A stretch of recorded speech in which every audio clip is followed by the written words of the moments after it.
Ji-hoon wiped the grease from his hands and looked around his small repair shop. The place was a mess. As always, tools scattered everywhere, half-finished projects piled in corners, and the smell of engine oil hanging in the air. He liked it this way. It felt like home. Station Frontier 7 wasn't much to look at. It was an old trading post on the edge of space, where most people didn't bother to stop anymore. The walls needed paint, the lights flickered, and the air recyclers made strange noises. But it was cheap, and that's why Ji-hoon stayed. He could run his shop without anyone bothering him too much. He was working on a broken cooling unit when the alarm started blaring. Red lights flashed across the station. Ji-hoon dropped his wrench and ran to the window. Outside, through the thick glass, he saw something that made him stop and stare. A ship was coming in fast, too fast.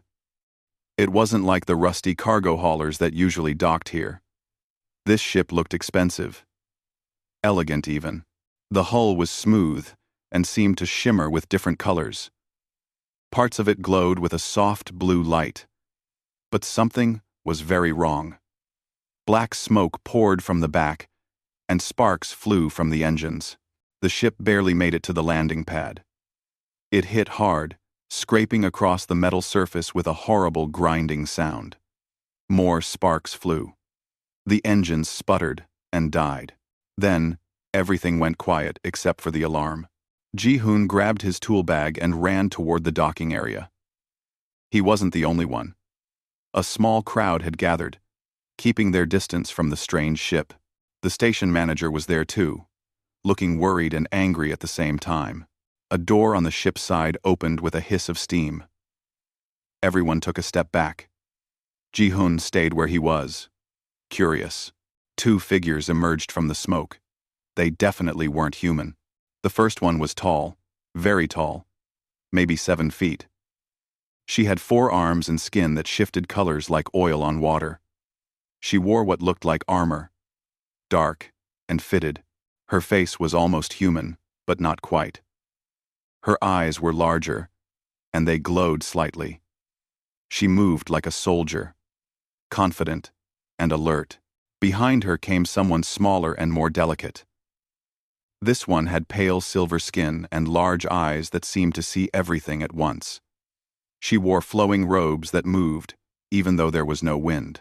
Something about her made Ji-hoon feel like she was looking into his mind. The tall one spoke first. Her voice was deep and had a strange accent. "We need a mechanic. Our ship is damaged. We need repairs immediately." Well, the station manager stepped forward, trying to look important. "Welcome to Frontier 7. I'm Manager Kwan. What seems to be the problem?" "Our quantum drive core is fractured," the tall alien said. "We need it repaired within 48 hours. It is urgent." Several mechanics in the crowd started shaking their heads. Old Man Park, who ran the biggest shop on the station, spoke up. "Quantum drive? Lady, we fix cargo haulers and mining equipment here. Nobody on this station can work on technology like that. You need to go to a real repair facility." "We cannot," the smaller alien said softly. Her voice seemed to echo slightly, like she was speaking in a large empty room. "We are being pursued. We must reach the Galactic Council with important documents. Time is critical. Time is critical." The station manager looked uncomfortable. "I'm sorry, but Park is right. We don't have the equipment or knowledge for that kind of work. You'll have to try another station." The tall alien's 4 hands clenched into fists. "We will not make it to another station. The drive could fail completely at any moment." Ji-hoon pushed through the crowd. He had been thinking while they talked. "Can I see the drive core?" Everyone turned to look at him. The station manager frowned. "Ji-hoon, don't be stupid. You can't fix alien technology." "Maybe not," Ji-hoon said. "But let me look at it first." The tall alien studied him for a moment. Her glowing eyes seemed to measure him. Then, she nodded once. "Follow me." Inside the ship, everything was different from what Ji-hoon expected. The walls seemed alive. pulsing with soft light. The air smelled sweet, almost like flowers. Strange symbols floated in the air, changing and moving. It was beautiful and completely foreign. They led him to the engine room. The moment Ji-hoon saw the drive core, he understood why everyone else had refused. It was like nothing he had ever seen. A sphere of crystalline material floated in the center of the room, held by invisible forces. Light swirled inside it like trapped lightning. But there was a crack, a visible fracture running through the crystal. Dark energy leaked from it, making the air shimmer. "This is the damage," the tall alien said. "Can you fix it?" Ji-hoon walked around the core slowly, studying it from every angle. He pulled out his diagnostic tablet. The cheap, human-made kind. It looked like a toy compared to the alien technology around him. He held it up to the core and watched the readings. The smaller alien spoke, her voice gentle. "What is your name?" "Ji-hoon," he said, not looking away from his tablet. "I am Nari," she said. "This is Commander Yuri. We are from the Velthara hierarchy." "Nice to meet you," Ji-hoon muttered, still focused on the readings. His tablet was giving him strange numbers, but numbers he could understand. Under all the fancy alien technology, under the crystal and the floating sphere, and the impossible physics, there were basics. Energy input, energy output, conversion efficiency, containment fields. It was just an engine. A very complicated, very advanced, very alien engine. But still, an engine. "Well?" Yuri asked. "Can you fix it or not?" Ji-hoon looked up at her. "Maybe." "Ah, maybe?" Yuri's forearms crossed in front of her chest. "We do not have time for maybe. Look," Ji-hoon said. "I'll be honest with you. I've never seen anything like this before. But engines are engines. They all work on the same basic ideas. They take energy and turn it into motion. Everything else is just packaging." Nari tilted her head, studying him. "You are not afraid of it. Should I be? Every other mechanic was." Nari said softly. They sensed the danger. One mistake and the core could explode. It would destroy this entire station. Ji-hoon nodded slowly. "Yeah, I figured that part out. But you said you need to reach the council in 48 hours. You said it's important. What are you carrying?" Yuri and Nari looked at each other. Finally, Yuri spoke. "Peace treaty documents. 2 species in our sector are on the edge of war. The council must receive these documents to begin negotiations. If we fail, millions will die." The engine room was quiet. Ji-hoon looked at the cracked crystal core, then at the 2 alien women, then back at the core. He thought about his small shop, about the quiet life he had built here. He thought about the risk, about how he could die if he made a mistake. Then he thought about millions of people he would never meet, whose lives depended on this ship reaching the council. He set down his tool bag and started pulling out equipment. "Okay," he said, "I'll try. But I need you both to help me. I'll need to know everything about how this system works." Yuri uncrossed her arms. For the first time, something like hope showed in her glowing eyes. "You will help us?" "I'll do my best," Ji-hoon said. Nari smiled, a strange and beautiful expression on her alien face. "That is more than anyone else offered. Thank you, Ji-hoon." He nodded and turned back to the core. 48 hours to fix something he didn't understand. Using tools that weren't designed for it. With the lives of millions hanging in the balance. Just another day at the shop, he thought, and got to work. Ji-hoon spent the first hour just looking and thinking. Yuri watched him like a hawk. Her forearms crossed, clearly not sure if she had made a terrible mistake. Nari sat quietly in the corner, her large eyes following his every movement. "Why are you not doing anything?" Yuri finally asked. "Time is passing. I'm studying the problem," Ji-hoon said. He had his tools spread out on the floor around the core.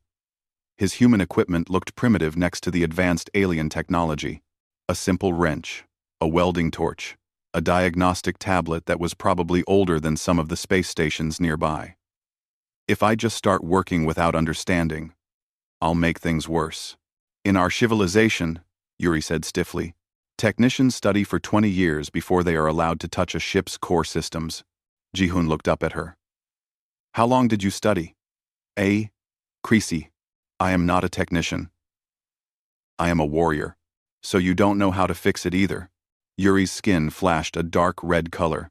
Anger, Ji-hoon guessed. That is not the point. The point is that this technology is sacred. It requires proper training, proper credentials, proper respect. I respect it, Ji-hoon said calmly. That's why I'm being careful. He turned to Nari. Can you explain how the core maintains its shape? Why does it float like that? Nari stood and walked closer. Her movement was graceful, almost like floating herself. The core exists in a suspension field. Magnetic forces, combined with graviton manipulation, keep it stable. The crystal structure must remain perfectly aligned for the quantum reactions to occur. Ji-hoon nodded, making notes on his tablet. And the crack? What caused it? We were hit by weapons fire, Yuri said. During our escape from the pirates. The impact disrupted the field alignment. The crystal fractured under the stress. One of the field. Okay, Ji-hoon said. So we need to realign the field and seal the crack. The question is how. He walked around the core again, this time with a small device in his hand. It was a frequency analyzer, the kind miners used to check for gas leaks. He held it close to the crack and watched the readings. What is that primitive device? Yuri asked. It measures vibrations, Ji-hoon said. Everything vibrates at a certain frequency. If I can match the crystal's natural frequency, I might be able to use resonance to help realign the structure. Nari leaned forward, interested. That is clever. But you would need equipment we do not have. A quantum resonator. Precisely calibrated. Yeah, Ji-hoon said, still watching his device. I don't have that. But I have something else. He pulled out a simple metal tuning fork from his bag. This, Yuri stared at him. You cannot be serious. Sound is vibration, Ji-hoon said. Vibration is frequency. If I can find the right frequency, I can start the realignment process. It won't be perfect, but it might be enough. This is insane, Yuri said. You will destroy the core. Maybe, Ji-hoon admitted. But right now, the core is already broken.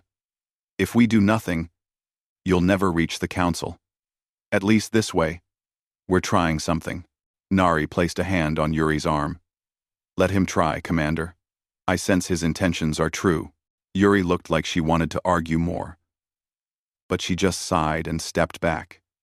Very well.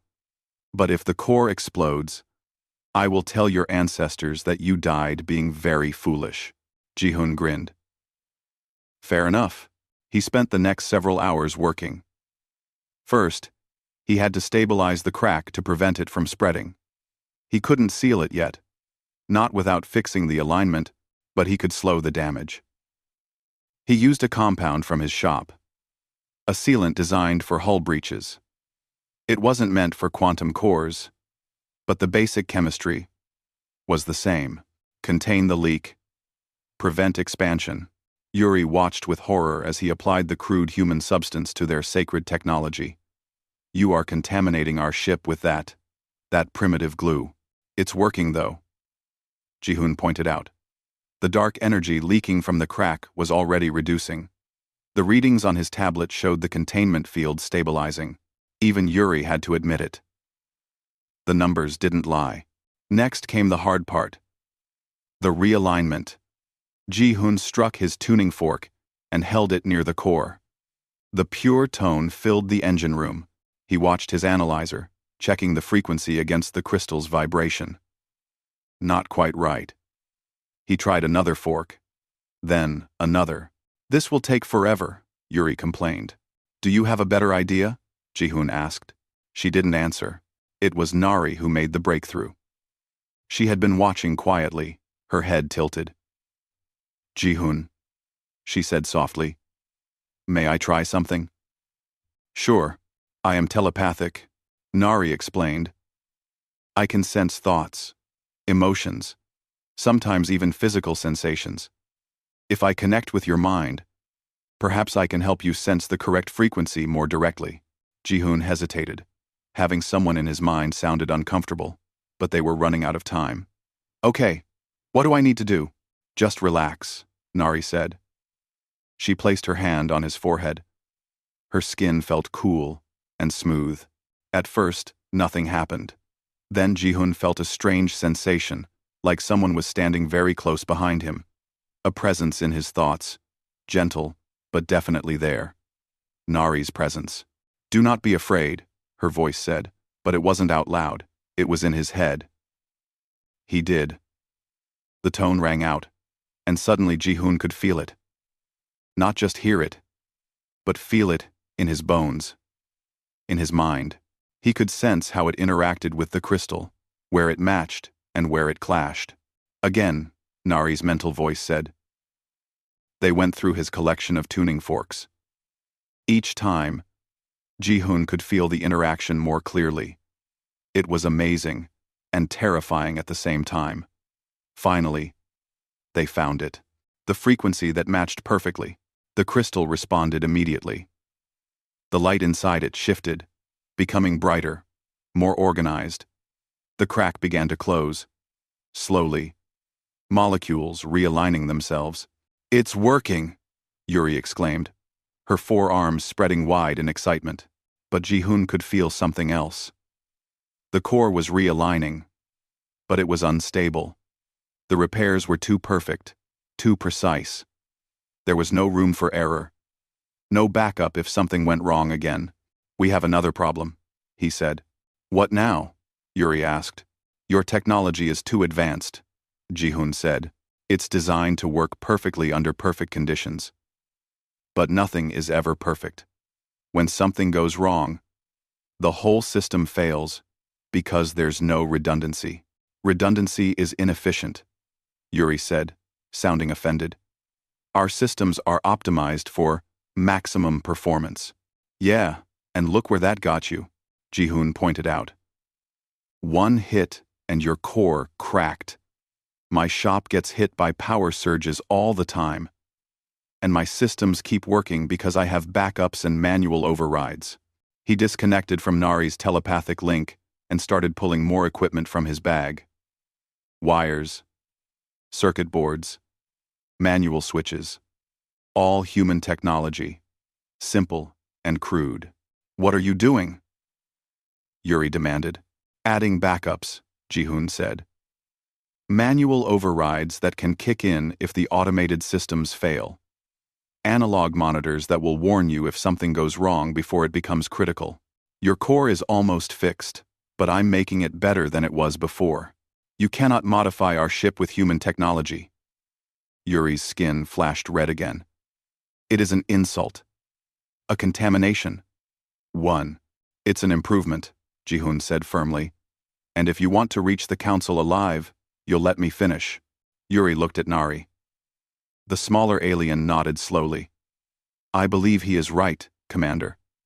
His methods are unusual, but effective." "Fine," Yuri said. But she sounded angry. "Do what you must." The next 10 hours passed in focused work. Ji-hoon installed his modifications, connecting human technology to alien systems in ways that shouldn't work, but somehow did. He used universal principles, the basics that applied everywhere. Electricity, magnetism, heat transfer. Physics worked the same whether you were human or alien. Nari helped, her telepathic abilities letting her sense what Ji-hoon needed before he asked. Yuri eventually stopped complaining and started helping too, her forearms useful for holding things in place while Ji-hoon worked.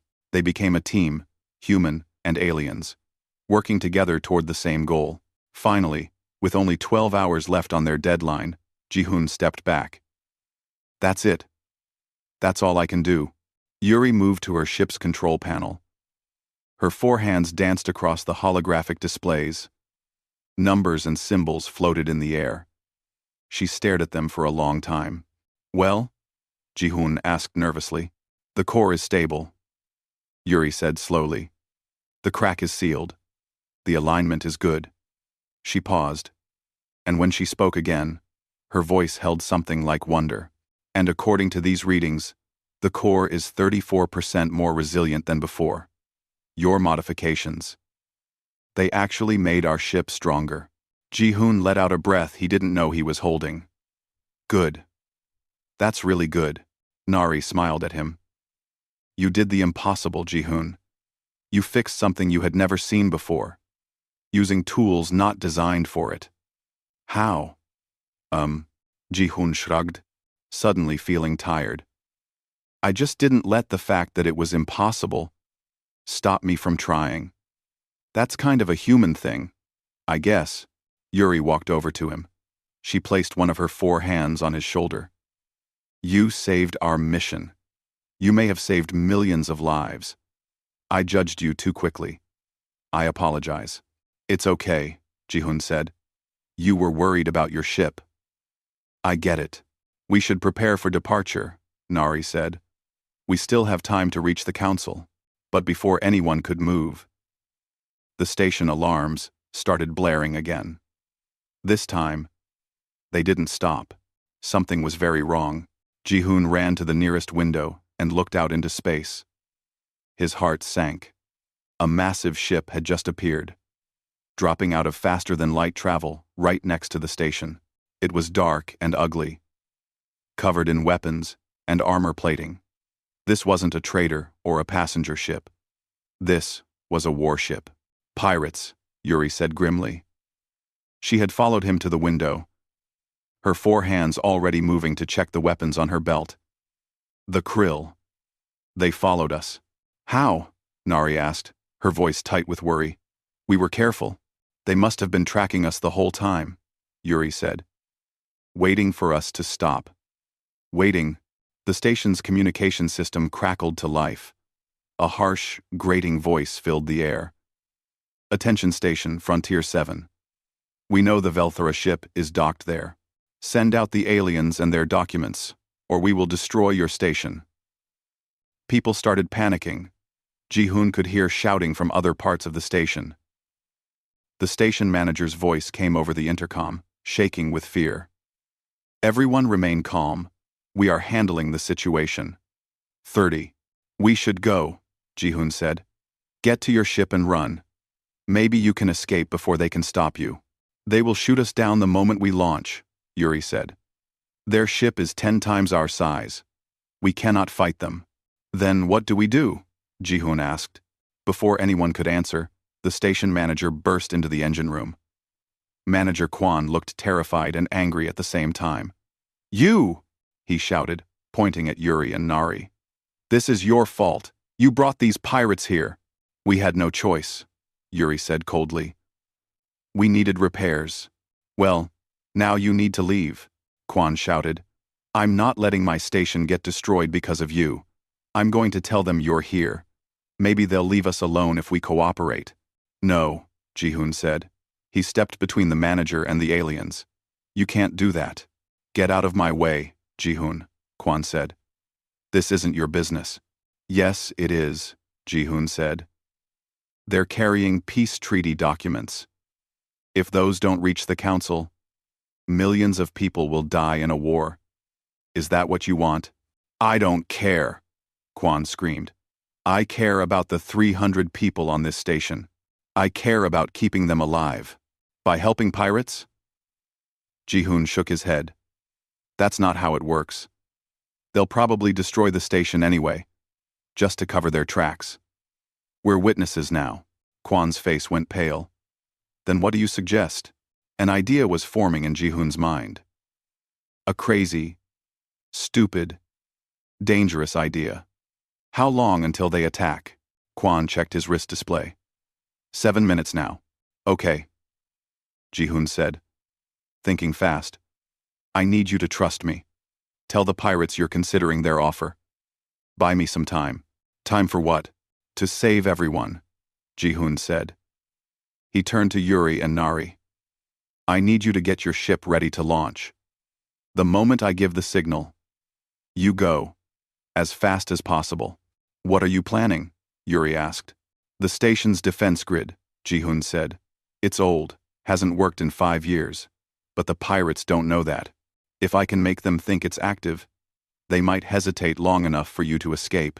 That won't work, Kwon said. They'll scan the station. They'll know the grid is offline. Not if I make it look online, Ji-hoon said. He was already running toward the door. I can fake the power signatures. Make it look like the weapons are charging. It won't fool them for long. But it might be enough. This is insane, Kwon said. You have a better idea?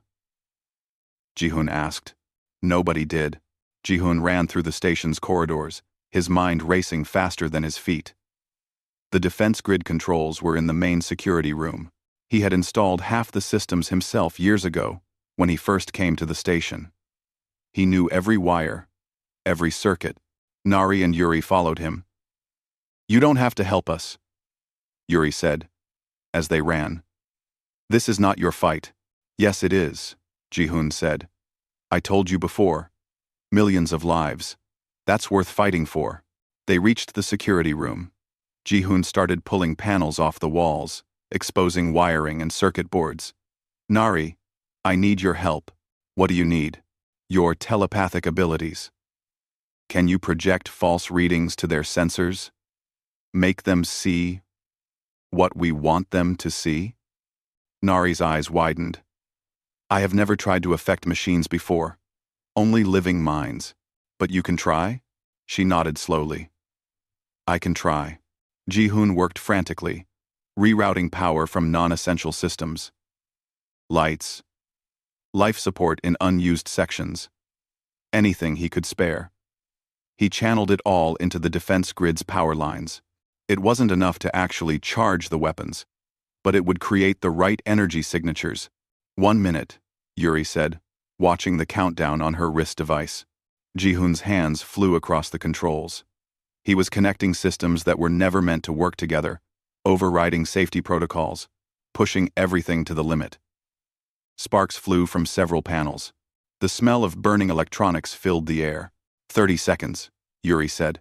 Almost there, Ji-hoon muttered. One more connection. One more bypass. Nari. Now. Nari closed her eyes and placed her hands on the main control panel. Her skin began to glow softly. Ji-hoon felt that presence again, the telepathic touch, but this time it was spreading outward, reaching toward the pirate ship. The lights in the room dimmed as power surged through the defense grid. On the displays, weapon systems that hadn't worked in years suddenly showed as active. Targeting systems came online. It was all fake, all an illusion, but it looked real. 10 seconds, Yuri whispered. Ji-hoon activated the station-wide communication system. He tried to make his voice sound confident and dangerous. Pirate vessel.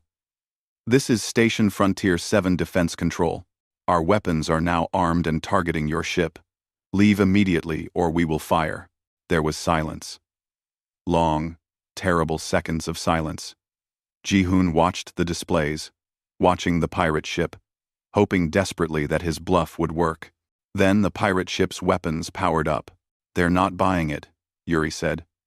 Get ready to wait, Nari said, her eyes still closed, her hands still on the panel.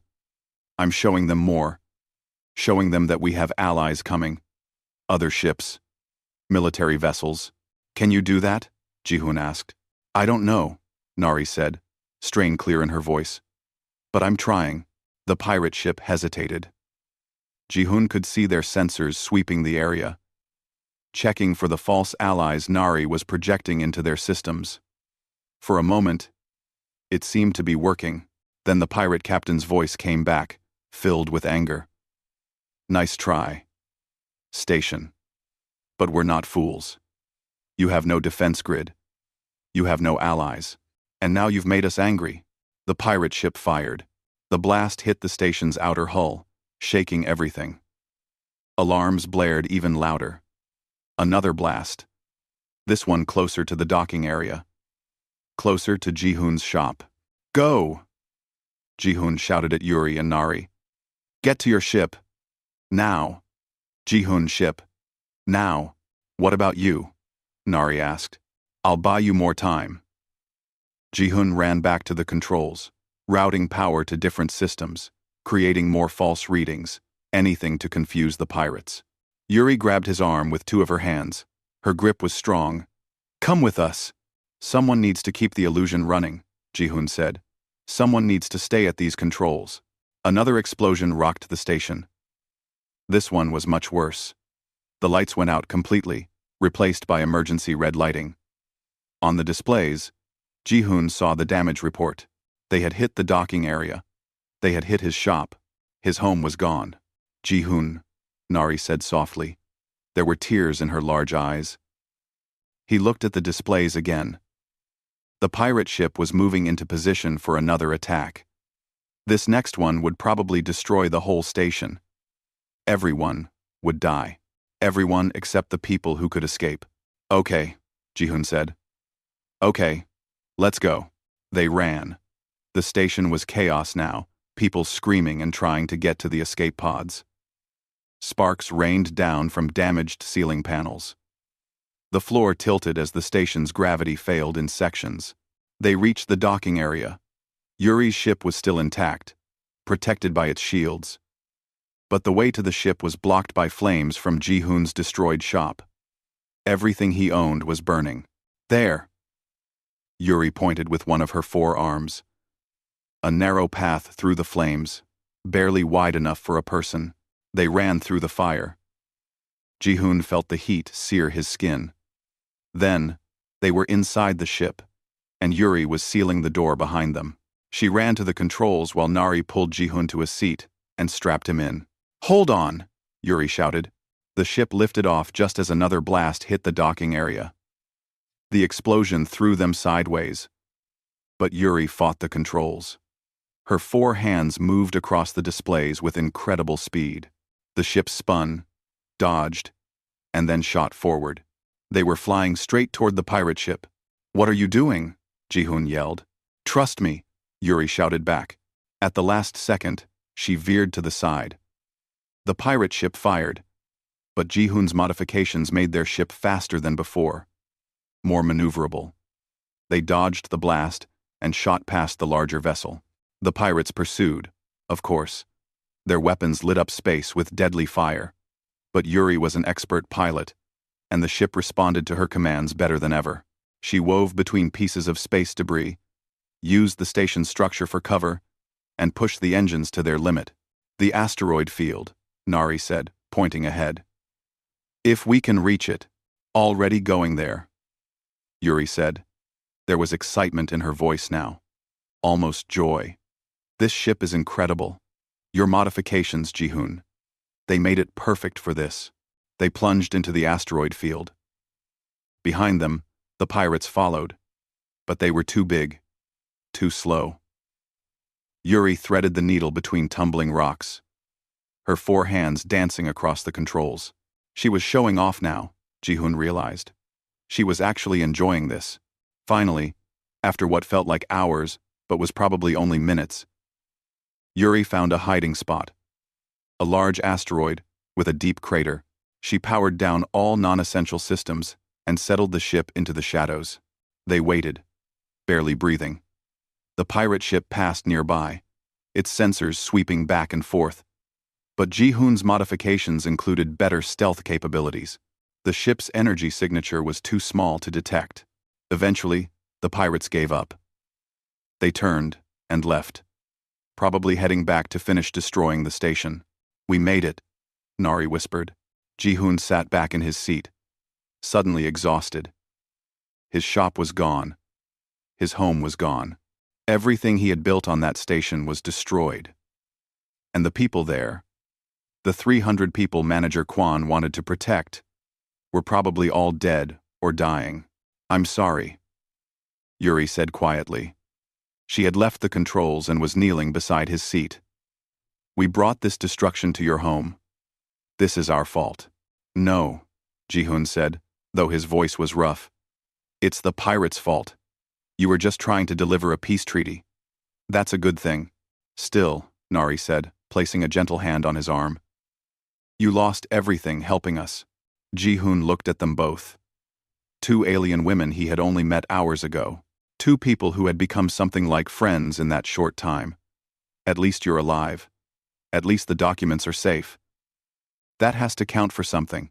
Yuri stood and returned to the controls. We still have time to reach the council. The mission continues. She looked back at Ji-hoon. And you are coming with us.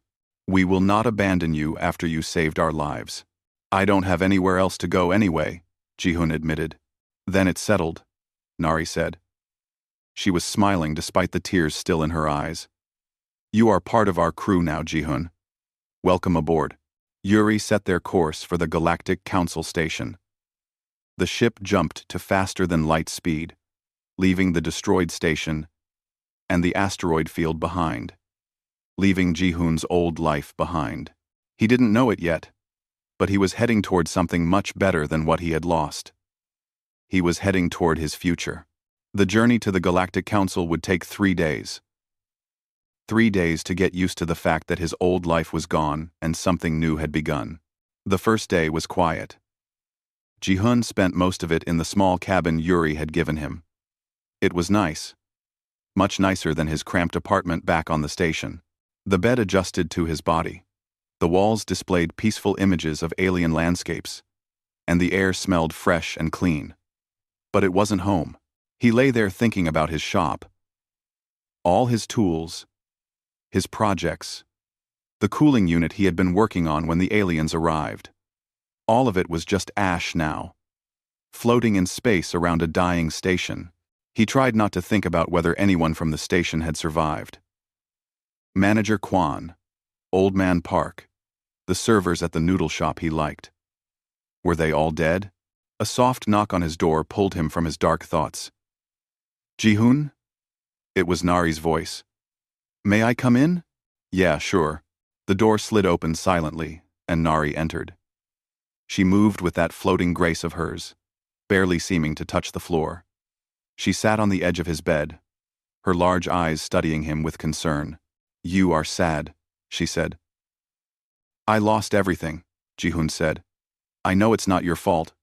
But yeah, I'm sad. I understand, Nari said. She was quiet for a moment, then added, I can feel your emotions. Not trying to, but they are very strong. Grief, loss, but also hope. You are a complicated person, Ji-hoon. Most people are, I think. Nari smiled. Yes, but most people are not comfortable around me. They know I can sense their thoughts and feelings. It makes them nervous. But you are different. You are not afraid of me. Should I be? Many think so, Nari said sadly. In my civilization, telepaths like me are valued for our abilities. We serve as navigators and communicators. But we are also isolated. People do not trust us. They think we see too much. Do you? Sometimes, Nari admitted. But I try not to look too deeply without permission. Everyone deserves their private thoughts. Ji-hoon sat up and looked at her.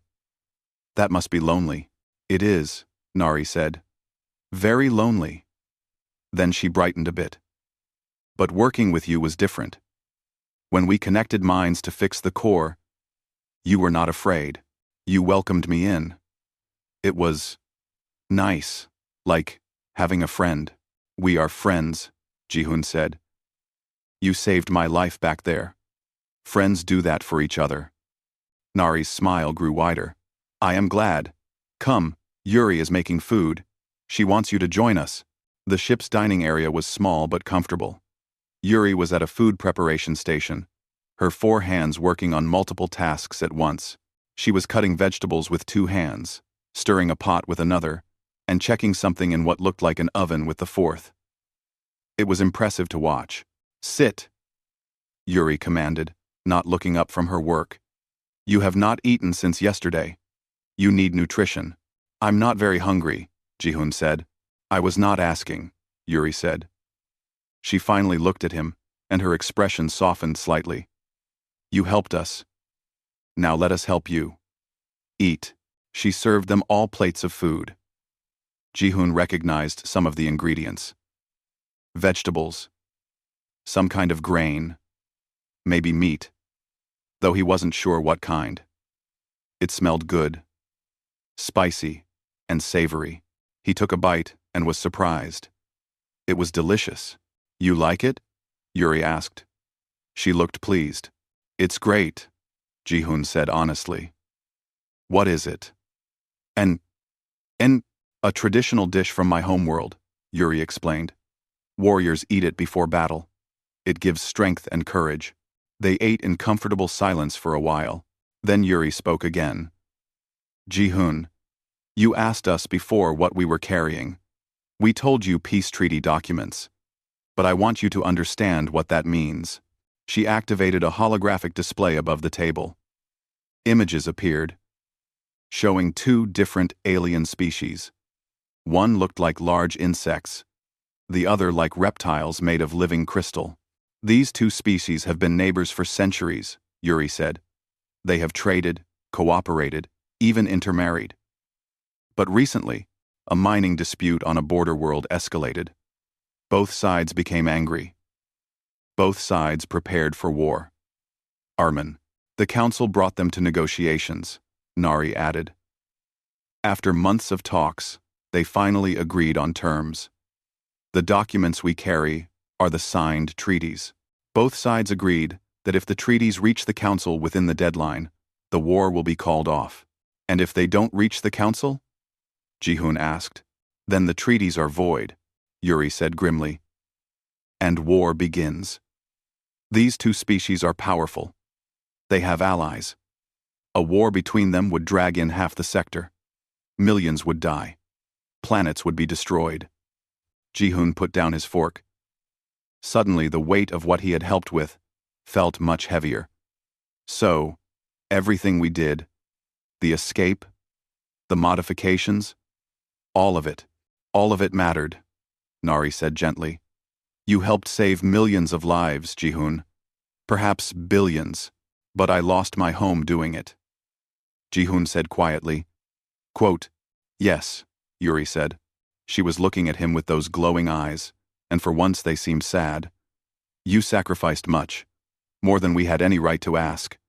But know that your sacrifice was not meaningless. It mattered. They finished eating and moved to the ship's observation deck. It was a small room with transparent walls that looked out into space. Stars streaked past as the ship traveled faster than light. It was beautiful in a way that made Ji-hoon feel small and insignificant. Tell me about your civilization, Ji-hoon said. You mentioned castes before. What does that mean?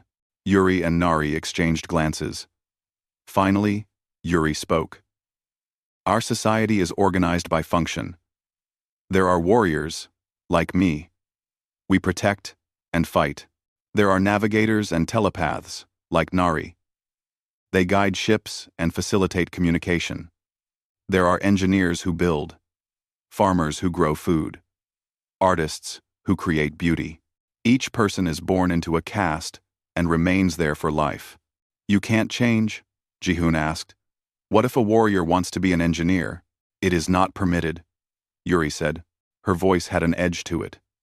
The system is ancient. It has worked for thousands of years.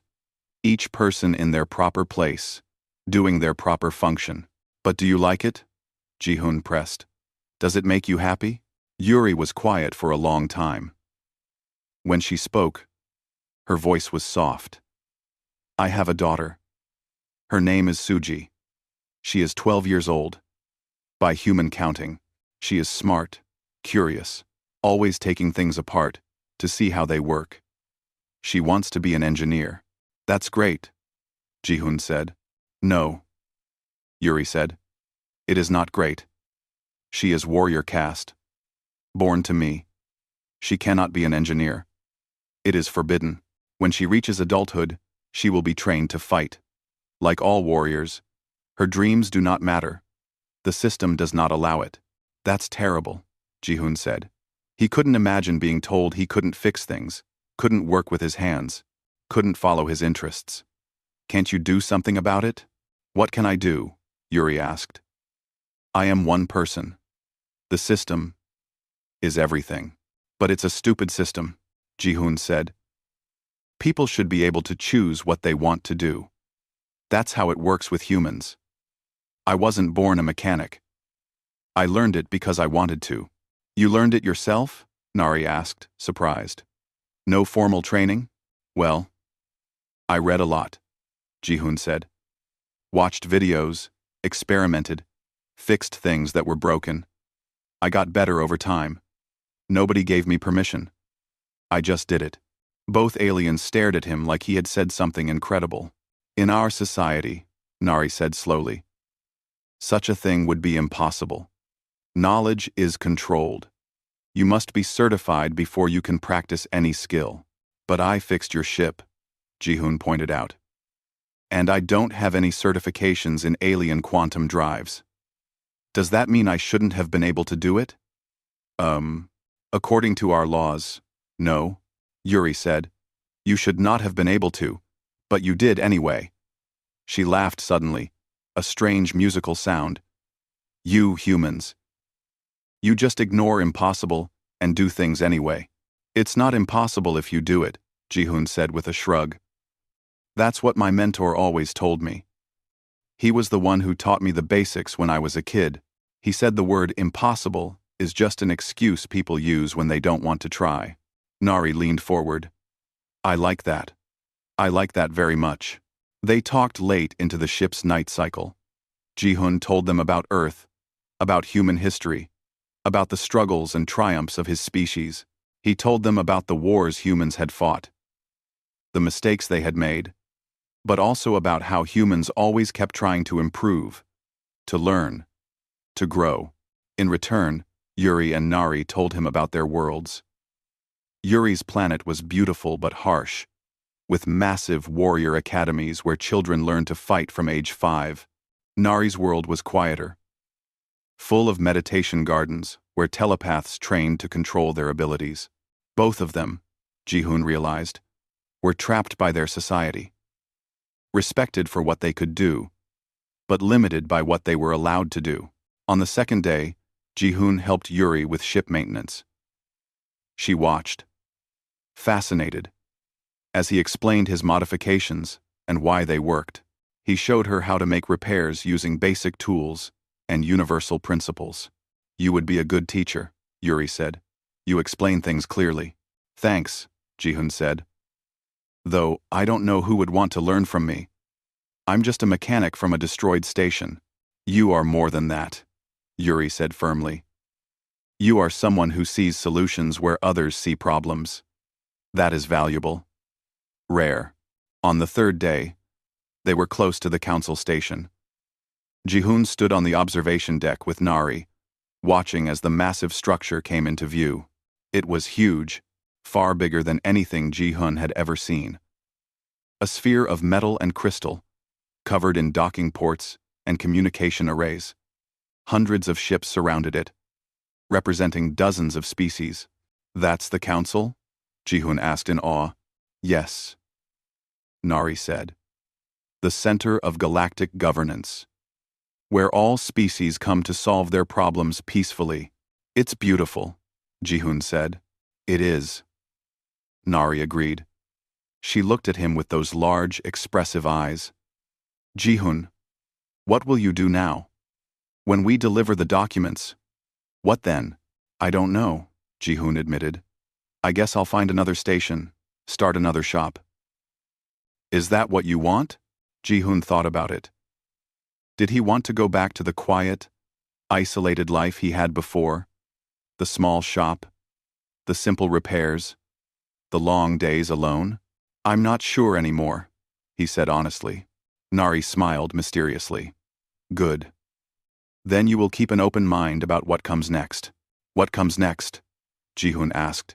You will see, Nari said. We are about to arrive. Yuri needs help preparing the documents for presentation. Will you come?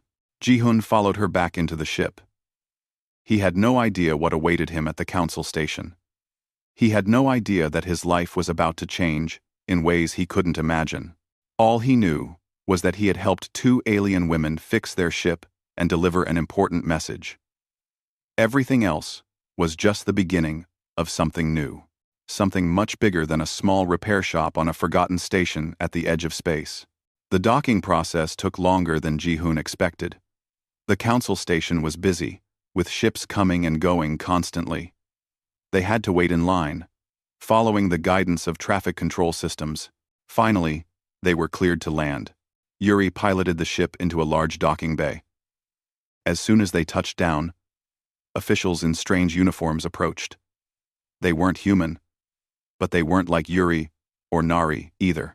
There were so many different species here, each one unique.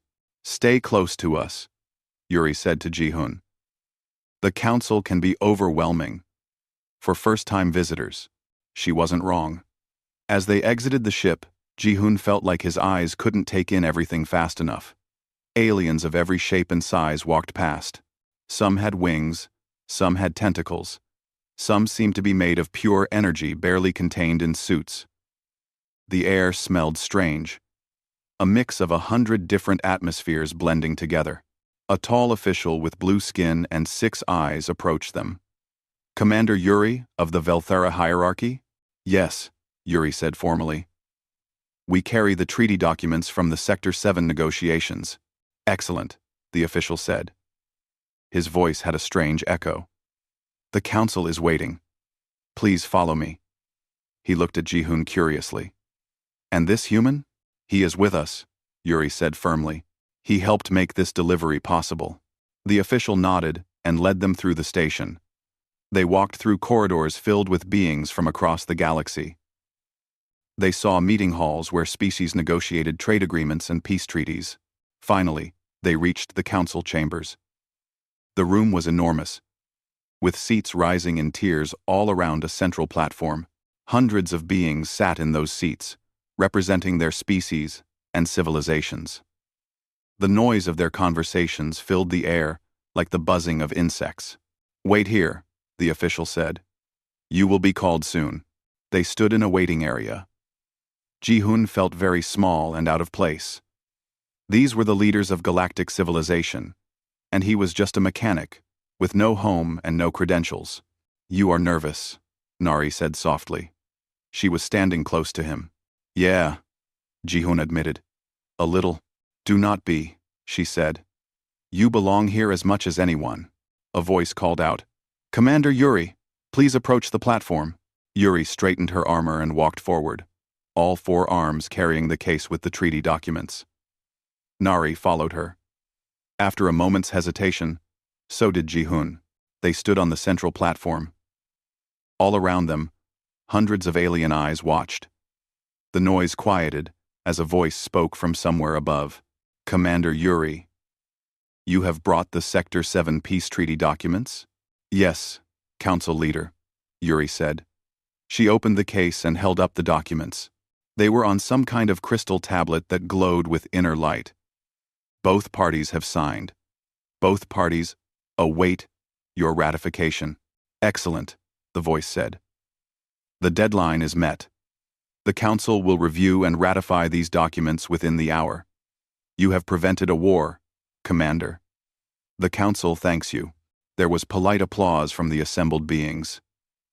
Yuri bowed slightly, accepting the thanks. But she wasn't done speaking. "Council Leader, if I may," Yuri said. "I wish to speak about our journey here. We encountered difficulties. Please proceed," the voice said. Yuri told the story. The pirate attack, the damaged quantum drive, the emergency landing on Station Frontier 7. She told them about the mechanics who refused to help, about the danger of the repair, and then she told them about Ji-hoon. As she spoke, Ji-hoon felt hundreds of eyes turning to look at him. He wanted to disappear. "This human," Yuri said, "fixed our ship using primitive tools and unconventional methods. He modified our advanced technology with human solutions that, according to our own understanding of physics, should not have worked. But they did work. They made our ship better than it was before. Murmurs spread through the council chambers. Some sounded interested, others skeptical. Furthermore, Yuri continued, this human risked his life to save ours. He lost everything. His home and business, helping us escape the pirates. He did this knowing the importance of our mission, knowing that millions of lives depended on our success. He is the reason we stand before you now. The murmurs grew louder. A new voice spoke. This one different from the council leader. I am Counselor Taiwan, representing the Engineering Guild. May I examine the ship? May I examine the ship? Of course, Yuri said. For the next hour, Ji-hoon stood awkwardly while guild engineers examined Yuri's ship. They ran diagnostics, studied his modifications, and talked in technical terms he only partly understood. Finally, they returned to the chambers. Counselor Taiwan spoke again. He sounded shocked. The human's modifications are remarkable. According to our models and understanding of quantum physics, they should not function. The combination of primitive technology with advanced systems should create catastrophic interference. Yet not only do they function, they improve overall performance by 34% and increase resilience by 41%. More murmurs. Louder now. How is this possible? Someone asked from the crowd. We do not know, Taiwan admitted. We would like to study this further. We would like to understand the human's methods. The council leader's voice returned. Commander Yuri, please convey our thanks to this human. The council will arrange appropriate compensation for his lost property and assistance in this matter. Ji-hoon thought that would be it. Some money, maybe enough to start a new shop somewhere. He was already thinking about where he might go. But Nari stepped forward. Council leader, she said, her voice clear and strong despite her small size. I wish to make a formal nomination. The chambers went completely silent. Ji-hoon could feel the shock rippling through the crowd. A nomination? The council leader asked, surprise clear in his voice. Navigator Nari, you understand the weight of such an action? I do, Nari said. I nominate Ji-hoon of Earth for membership in the Galactic Engineering Guild. The silence broke. Everyone started talking at once. The noise was overwhelming. Ji-hoon heard words like impossible and unprecedented and outrageous, mixed with the alien languages he couldn't understand. Order, the council leader called. There will be order. The noise subsided, but tension filled the air. Navigator Nari, the council leader said carefully. Humans are a young species. They have been part of galactic society for barely a century. No human has ever been nominated for guild membership before.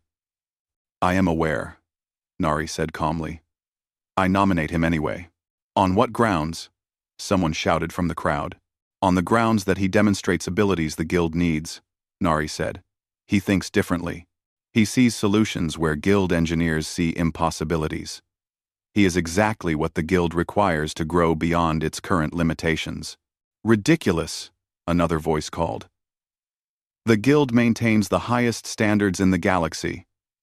We cannot simply accept anyone who fixes a ship once, then examine his work, Nari challenged. Study what he did. Counselor Taiwan, you said his modifications should not work according to guild understanding. Does that mean guild understanding is incomplete? Taiwan was quiet for a moment. Then he spoke slowly. It means, we have something to learn. More debate erupted. Ji-hoon stood there, overwhelmed. They were talking about him like he wasn't there, arguing over whether he was good enough, smart enough, qualified enough. Finally, Yuri stepped forward. Her forearms spread wide, commanding attention.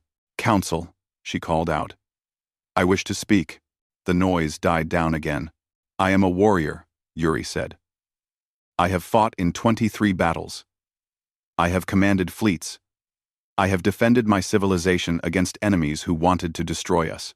And never, in all my years of service, have I been as impressed by anyone as I am by this human. She turned to face the council seats directly. You speak of standards and qualifications and proper procedures. But I ask you this. If your systems and procedures are so perfect, why do they create situations where obvious talent is rejected? Why do they build walls that prevent growth? She paused, letting her words sink in. My daughter, Suji, is 12 years old. She wants to be an engineer. She dreams of building ships and designing systems. But she cannot, because she is warrior caste. The system forbids it.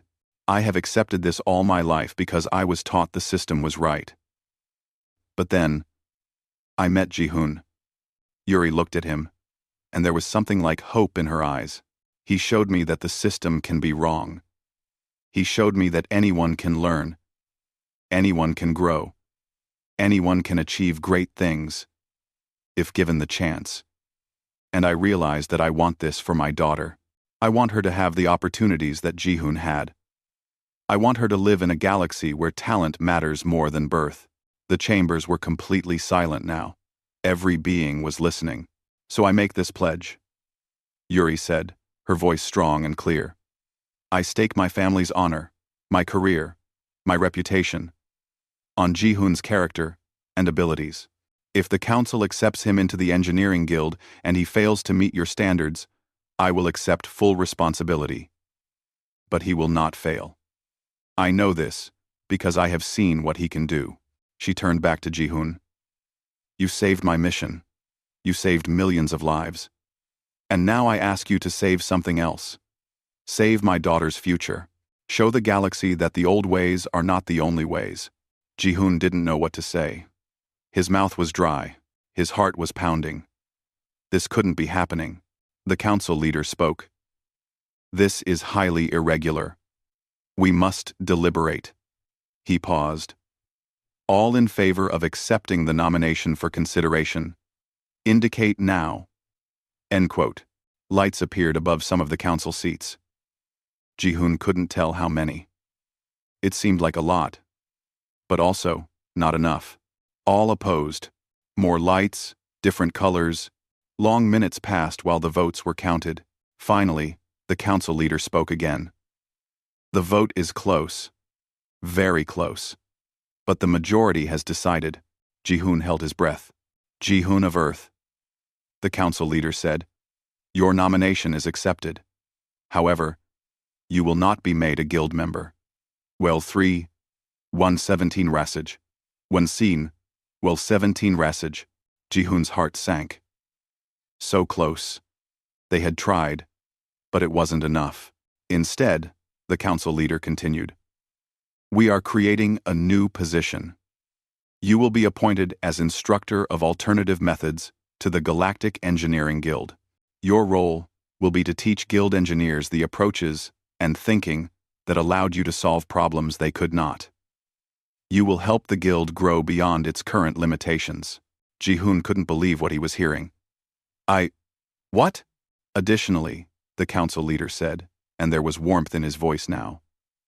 She has asked that her daughter, Suji, be allowed to study engineering under your instruction.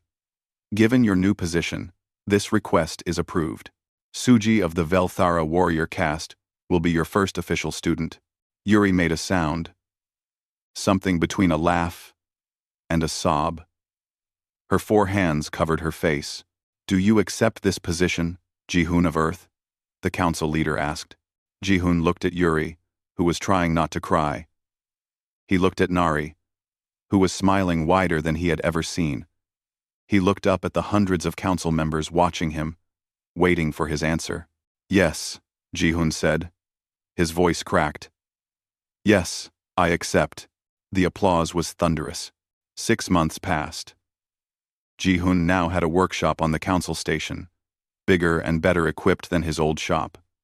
But it was different. Now, he had students. They came from a dozen different species, sent by their civilizations to learn from the human who fixed the impossible. Ji-hoon taught them about basic principles, about creative thinking, about not accepting impossible as an answer. His star student was Suji. Yuri's daughter had arrived 3 months ago, excited and nervous. She had 4 arms like her mother but was smaller, younger, with skin that shifted between green and blue when she was thinking hard. she was brilliant, absorbing knowledge faster than Ji-hoon could teach it. Right now, she was working on a project, trying to design a better cooling system for ship engines. Her 4 hands moved across tools and diagrams simultaneously. Ji-hoon watched, ready to offer advice if needed, but mostly just letting her figure it out herself. Instructor Ji-hoon, one of his other students, a tentacled being named Bora, called out, "I cannot make this circuit work. It is impossible." Ji-hoon walked over, looked at the circuit, and smiled. "Let me show you a human trick. First, we assume it can be done. Then we figure out how." Yuri visited when she could, between military assignments. She would stand at the workshop door, watching her daughter work, pride clear on her face. After losing her ship to the pirates, she had been given a new command, a better position. Her testimony at the council had impressed many. Nari had been promoted too. She was now the council's chief cultural liaison, using her telepathic abilities to help different species understand each other better. She visited the workshop often, sometimes just to sit quietly and watch the students learn. One evening, after all the students had left, the 3 of them sat together in the workshop, eating the food Yuri had brought. "Can you believe it has been 6 months?" Yuri asked. 6 months since we crash-landed at that station? Feels like yesterday," Ji-hoon said. "Feels like forever. Do you miss your old shop?" Nari asked. Ji-hoon thought about it. Sometimes. It was simple, quiet. But this. He gestured around the workshop, at the tools and projects, and the future being built here. "This is better. This matters. You matter," Yuri said firmly. "You showed the galaxy something important. You showed us that limitations are often just failures of imagination." "I just fixed a ship," Ji-hoon said with a smile. "No," Nari said softly. "You did much more than that. You fixed our thinking. You fixed our assumptions. You showed us that change is possible." They sat together in comfortable silence, 3 friends from 3 different worlds, brought together by chance and choice. Tomorrow, more students would arrive. More problems to solve. More minds to teach. More impossible things to make possible. But tonight, they just enjoyed being together, being friends, being proof that the unexpected rewards are often the best ones. Ji-hoon had lost his shop, but he had gained a purpose. He had lost his home, but he had found a family. Well, the plinged. He had lost everything, and in return, he had received something better than he ever could have imagined. He had received the chance to change the galaxy, 1 student at a time. And that, he thought, was the best unexpected reward anyone could ask for.